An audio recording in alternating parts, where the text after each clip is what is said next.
저희 와이프가 월요일인가 화요일인가 저한테 뜬금없이 질문을 하나 하더라고요. 여보, 구원이 뭐야? 이게 물어보는 거예요. 그래서 제가 이런저런 간단한 대답을 해 주었고, 제가 생각하기를 그리스도인들이 교회 다니는 사람들이 예배를 드리는데 믿음 생활하는 것은 결국은 영혼 구원인 거예요. 근데 구원이 무엇인지를 잘 모르는구나 라는 생각을 가졌어요. 구원이 무엇인지를 모르는구나. 왜 구원을 모를까? 그래서 구원에 대해서 오늘 여러분 말씀을 전하려고 합니다. 자, 먼저 결론적으로 제가 말씀드릴게요. 구원은 하나님의 절대적인 주권이에요. 하나님의 절대적인 은혜로 말미암아 우리가 구원을 얻는 거예요. 이게 결론이에요. 근데 어떤 잘못된 이단들이나 잘못된 사람들은 구원은 하나님의 절대적인 은혜나 절대적인 주권이 아니다 이렇게 얘기하는 이단들이 있어서 조심해야 돼요. 구원은 하나님의 절대적인 주권이며 하나님의 은혜이에요. 이것이 결론입니다. 그런데 우리가 구원이 무엇인지 한번 단어부터 정리하면서 우리 생각해 볼게요. 우리 한국말로 구원이라고 쓰잖아요. 구자를 한문으로 구원할 구, 원자를 도울 원 해서 구원 이렇게 씁니다. 어려움이나 위험에 빠진 사람을 구해준 구원 요청, 이게 구원의 의미예요. 뜻이에요. 두 번째는 뭐예요? 인류를 죽음과 고통과 죄악에서 건져내는 일, 이것이 우리 국어사전의 구원이에요. 그래서 어려움이나 위험에 빠진 사람을 구해주거나 인류의 죽음과 고통, 죄 안에서 건져내는 일이 구원이라는 단어를 쓰고 있어요. 한국말로. 성경에 나오는 구원이라는 단어는 히브리어로 예수아, 헬라어로는 소테리아라고 얘기해요. 히브리어의 예수아 단어. 자, 보면 무엇이 떠올라요? 예수하. 그럼 뭐가 비슷해요? 예수랑 비슷하잖아요. 예수아 그러면 예수가하고 비슷하잖아요. 그죠? 예수라는 히브리어의 해라는 단어를 더 붙여서 예수아가 돼요. 예수아는 구원이라는 뜻이잖아요. 그러니까 우리가 흔히 이런 이야기 많이 들어봤죠. 구원의 이름은 뭐다? 예수다. 들어보셨죠? 그러니까 구원의 이름은 예수다라는 거죠. 히브리어로 그러니까 예수아는 의 이름은 예수인 거예요. 히브리어로 구원이라는 단어인 예수아는 어떤 의미로 썼냐면 구원, 도움, 번영, 안전, 승리라는 단어로 쓰기도 했어요. 이렇게 사용을 했어요. 성경에. 히브리어로 이 예수아의 어원은 야사라는 단어에서 왔는데 이 야사라는 단어의 의미는 배달하다, 구출하다, 구원하다, 승리하다, 도움, 안전, 안전감, 건강을 이야기하는 거예요. 배달하다라는 것이 특별하죠? 배달하다라는 것이. 이것을 가슴에 품고 있으세요. 구원은 배달하다는 의미를 갖고 있다는 것을 좀 품고 있으세요. 예수아예라는 것을 알파벳 하나하나 파쇄해보면 예수아의 첫 번째 야드는 도움, 씨는 사로잡다, 말살하다, 파괴하다, 바브는 안전, 안심, 해는 열다라는 거예요. 그러니까 구원이라는 단어의 예수아는 나를 파괴하고 말살하는 것들, 나를 파괴하고 말살하는 것들에서 안심과 안전으로 가는 길로 도움을 주고 그 길로 인도하여서 여는 것이라는 뜻이에요. 그러니까 구원이라는 우리나라 단어랑 좀 비슷하죠. 어려움이나 위험에 빠진 사람을 구원해 주는 것, 도와주는 것, 안전한 곳으로 인도하는 것, 그것을 예수와 구원이라고 이야기하는 거예요. 자, 헬라어로 소테리아라는 단어는 소조라는 단어에서 유래했는데 이 소조는 구하다, 치유하다, 보존하다, 구출하다라는 거예요. 그러니까 이 소테리아도 위험에서 안전한 곳으로 치유하거나 고치거나 구출하여 내거나 도움을 줘서 보존하거나 번영하게 하는 거예요. 쉽게 얘기하면 멸망할 수밖에 없는 것에서 안전한 것으로 인도하는 일, 이것이 소테리아라는 뜻이에요. 다시 정리해 볼게요. 구원이라는 단어는 한국어나 히브리어나 헬라어나 위험하고 고난되고 어렵고 위기에서 안전하고 보존되고 번영되고 치유되고 안전한 곳으로 인도되는 것, 이것을 구원이라는 거예요. 자, 그러면 배고픈 사람에게 구원은 뭘까요, 여러분? 그렇죠. 배고픈 사람에게 위기가 찾아왔잖아요. 어려움이 찾아왔어요. 고난이 찾아왔어요. 그 사람을 구출하고 안전하고 보존되고 번영하게 하고 그 사람을 치유하는 일은 뭐예요? 그러니까 밥 주는 거예요. 자, 물에 빠진 사람에게 구원은 뭐겠어요? 물에서 건져내는 게 구원인 거예요.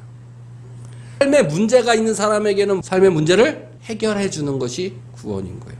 내 마음에 상처가 났어요. 그러면 내 마음의 상처를 치료해 주는 것이 구원인 거예요. 죽을 수밖에 없는 우리 영혼, 위기에 처해 있잖아요. 지금 우리 영혼이 좀 죽을 수밖에 없어요. 죽을 수밖에 없는 우리 영혼, 이 영혼에게 구원은 뭐예요? 그 영혼을 살리는 것이 구원인 거예요. 구원이란 건 그래서 그 결국은 영혼 구원에 있는 거예요. 영혼을 살려주는 것이 바로 그 구원인 거죠.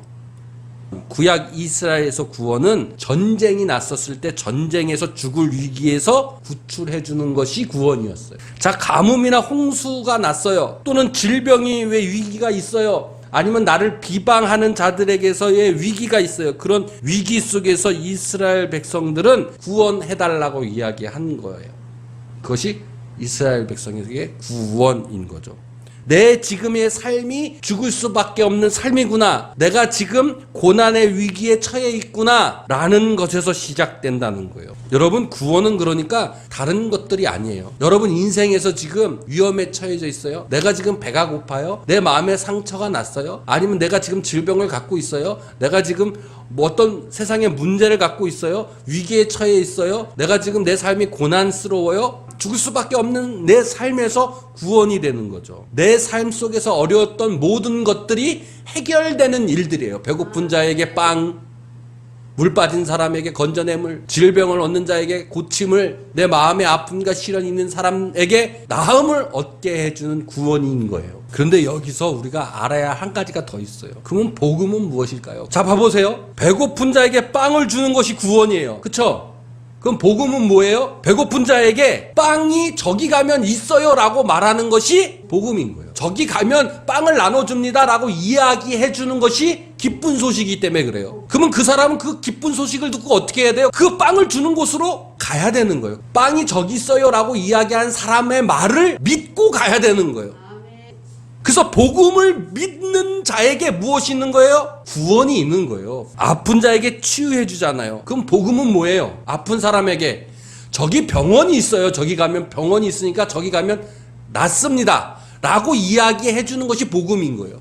그럼 아픈 사람은 어떻게 해요? 구원을 얻으려면 그 복음을 듣고 그곳으로 가야 하는 거예요.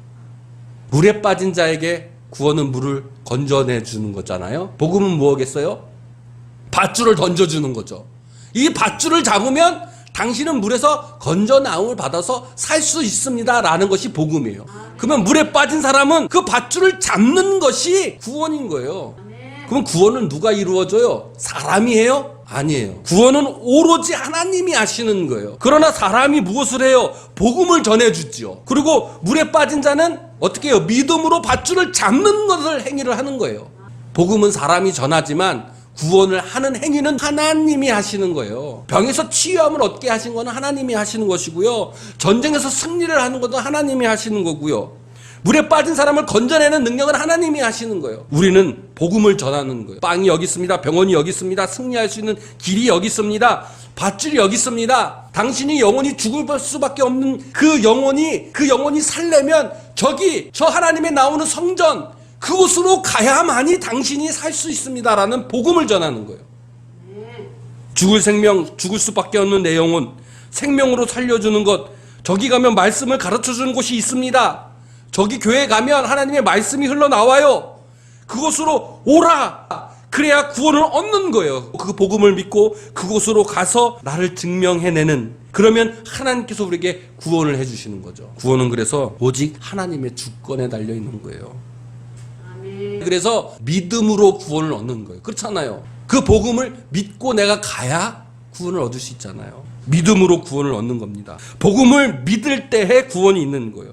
구원은 하나님께서 하시는 전적인 은혜이신 거예요. 예를 들어서 물에 빠진 사람이 있다라고 합시다. 물에 빠져서 조금만 있으면 그 사람은 죽게 되어 있어요. 그러면 물에 빠진 사람은 먼저 어떻게 해야 될까요? 먼저 그 사람은 내가 물에 빠진 것을 깨달아야 돼요. 내가 지금 물에 빠져가지고 조금 있으면 죽는구나 알아야 돼. 근데 많은 사람들은 물에 빠져 있으면서도 내가 지금 죽을지를 모르고 있어요. 그 물속이 편안하다는 거예요. 거기서 나올 생각을 안 해요. 내가 지금 물속에 빠져 있구나. 내가 지금 죽을 수밖에 없구나 지금. 이것을 깨달아야 돼요. 깨닫지 못하면 어떻게 돼요? 죽습니다. 만약에 깨달았다면 어떻게 돼요? 소리치어야 돼요. 살려주세요, 살려주세요. 예수님이 예루살렘 성전으로 들어갈 때 사람들이 호산나 호산나 했어요. 이 호산나는 나를 구원해 주세요. 나를 구원해 주세요. 여러분 교회 나와서 외쳐야 돼요. 나를 살려주세요. 구원해 주세요. 구원해 주세요. 내가 지금 어렵습니다. 내가 지금 힘듭니다. 주님 살려주세요. 살려주세요. 그러면 기쁜 소식 밧줄이 던져지게 되겠죠. 그죠? 살려면 밧줄을 붙잡아야 돼요. 밧줄을 붙잡으면 여러분은 살 수 있습니다. 그런데 물에 빠진 사람이 밧줄이 던져졌어요. 그런데 이 밧줄을 의심하기 시작해요. 이 밧줄을 잡으면 내가 살 수 있을까? 그러면 어떻게 돼요? 이 밧줄을 못 잡아요. 그러면 어떻게 되는 거예요? 죽는 거예요. 밧줄이 던져졌으면, 그 복음이 던져졌으면, 이 복음을 잡으면, 이 밧줄을 잡으면 내가 살 수 있구나라는 믿음으로 밧줄을 잡는 거예요. 그럼 밧줄을 잡고 하나님께서 그 밧줄을 끌어주셔서 우리가 물에서 건져 나오게 됩니다. 그런데 물에서 구원받은 사람 중에 세 가지의 종류의 사람이 있어요. 첫 번째, 구원은 내가 밧줄을 잡고 나왔으니까 내가 한 거야. 구원은 내가 얻은 거야 라는 사람인 거예요. 이거는 불교와 같아요. 불교와 같아요. 불교는 있잖아요. 구원을 얻으려면 너 물속에 빠진 거 깨달아. 빨리 깨달아. 그럼 깨달았어요. 깨달았으면 빨리 네 헤엄쳐. 네가 수영해서 헤엄쳐. 빨리 헤엄쳐서 나와. 그래서 헤엄쳐서 힘이 없어요. 그럼 밧줄을 던져줬어요. 밧줄을 던져주고 내가 나왔어요. 그러면 나온 사람이 뭐 한 거예요? 내가 수양해서, 내가 깨달아서, 내가 수양돼서 내가 구원받았다, 나왔다, 이렇게 한 게 불교예요. 그래서 불교는 뭐 하는 거예요? 가르침에 깨달음을 얻어야 되는 거예요. 그리고 나가 수양을 해가지고 구원을 얻는 거예요. 자, 두 번째 사람이 있어요. 두 번째 어떤 사람이 있냐면, 복음, 그 밧줄이 던져진 것은 고마운 일이지만, 내가 그 복음을 믿었고 내가 잡았으니까, 내가 안 잡았으면 안 되잖아? 내가 잡았고 나왔으니까는 그 밧줄 던져준 거 고마운 거 반, 내가 한 거 반이다. 반반이야. 그러니까 구원은 하나님의 절대적인 주권이 아니라 반반으로 이루어진 거야. 인간 반, 내 행위 반, 구원 밧줄 반. 이렇게 생각하는 사람이 두 번째예요. 세 번째 사람은 어떤 사람이냐면 전적으로 당신 덕분에 내가 살았습니다 라고 고백하는 사람이에요. 자, 구원해준 사람의 입장이면 어떤 사람이 좋을까요? 기쁠까요? 밧줄은 던져줬지만 내가 밧줄 잡고 내가 나왔으니까 너 고맙긴 고맙지만 내 힘도 있으니까 반반이야. 이게 나을까요? 나를 구원해준 건 당신 덕분입니다 라고 이야기하는 사람이 세 번째죠. 그리고 우리 잘 생각해 보세요. 물에 빠진 사람이 구원을 받은 거는 내 힘도 들어간 건가요? 아니에요. 전적으로 밧줄을 이끌어준 사람의 덕이에요. 아멘. 그렇기 때문에 구원은요, 하나님의 온전히 이루시는 전적인 은혜라는 것을 믿어야 돼요. 우리는 아무것도 한 게 없어요, 구원에서. 그러니까 여러분 다시 생각해 보세요. 내가 문제가 생겼어요. 내가 질병이 났어요. 내 마음에 상처가 났어요. 내 삶에 어려움이 있어요. 여기서 헤어나올 수 있는 방법은 내 힘으로 되는 거예요? 아닌 거예요. 오로지 하나님이 하시는 거예요. 오로지 나는 다만 하나님이 주신 그 복음 가르침을 믿고 행하고 따라갔을 뿐인 거예요. 그것을 이루시는 것은 오로지 하나님이신 거예요. 그러면 어떤 사람은 이런 질문을 저에게 할 수 있어요. 내가 빠진 것을 깨달아야 한다고 했는데 그러면 깨닫지 못하면 구원은 없는 건가요? 살려주세요 말 못하면 그러면 구원은 없는 건가요? 내가 물속에 빠진 것을 모르고 있다면 그러면 구원은 없는 거예요? 라고 이야기하는 사람이 있을 거예요. 그래서 이런 사람들은 깨달음이 구원의 조건이라고 이야기해요. 깨달아야 한다고. 그래야 구원된다고. 그러나 그것은 잘못된 생각이에요. 하나님을 너무 모르는 이야기예요. 왜냐? 물에 빠졌어요. 물에 빠진 사람이 의식이 있는 사람이 있을 수 있어요. 그런데 물에 빠졌는데 내가 물에 빠졌는지 안 빠졌는지 의식이 없는 사람도 있을 수 있어요. 그러면 의식이 없는 그 사람을 하나님이 내버려 두세요. 그냥 빠져 죽게? 하나님은 그런 분이 아니에요. 의식이 없어요. 자기가 빠졌는지 안 빠졌는지도 몰라요. 살려달라고 이야기도 안 해요. 그래도 하나님은 그 사람이 죽을 수밖에 없는 그 어려움에 처해 있고 죽을 수밖에 없는 물에 빠진 사람이라면 하나님은 직접 뛰어들어가셔서 그를 붙잡고 끌고 나오신다는 거예요. 그래서 결코 구원에게 있어서 깨달음은 구원의 조건이 아니에요. 깨달음은 구원의 조건이 아니에요. 여기에 속지 마세요.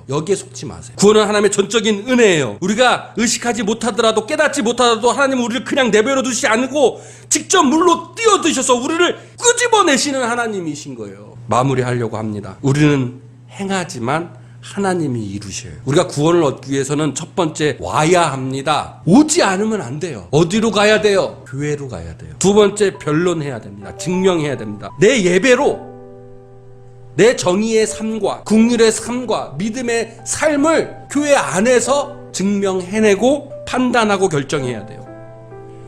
두 번째, 복음을 믿는 믿음으로 우리가 구원을 얻는 거예요. 마지막으로 우리가 복음을 전하는 사람이 되어야 돼요. 여러분, 그럴 때에 진정으로 여러분 삶의 구원이 일어날 줄로 믿습니다. 구원의 마지막은 영원 구원이에요.